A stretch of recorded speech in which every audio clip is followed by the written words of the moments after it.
Hi, it's Kevin LaBase here, and today I want to talk about satoshis. Not Satoshi Nakamoto, the inventor of Bitcoin, but Satoshi, the smallest unit of currency in the Bitcoin system. So everybody talks about Bitcoins, but actually one Bitcoin is not to be found anywhere on the Bitcoin blockchain system, because the way that the numbers are stored on the blockchain is in units of satoshis, and it turns out that 100 million satoshis makes one Bitcoin.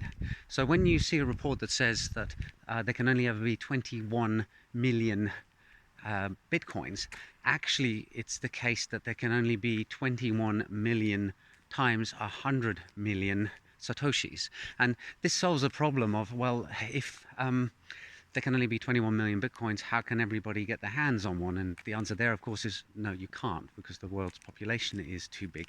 But everybody can get their hands on a certain number of Satoshi, and it works out at about 0.003 per person on the planet.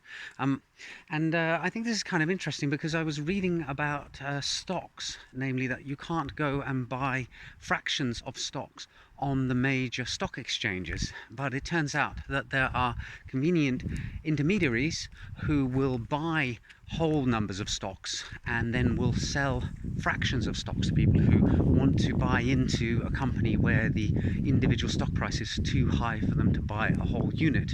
So I think companies like Berkshire Hathaway tend to have very high price tags on individual shares, and for most of us, we wouldn't want to go out and spend that kind of money on one share, so you can go and buy a fraction of one.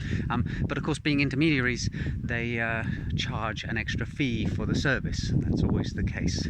So carrying that over onto blockchain, if you represent your stocks on a blockchain, you can allow the stocks to be divided up very, very easily, and that removes another middleman from the equation. So not so good for people who run that kind of service, but better for the rest of us. And personally, I think it's highly likely that stocks are eventually all going to be represented on a blockchain.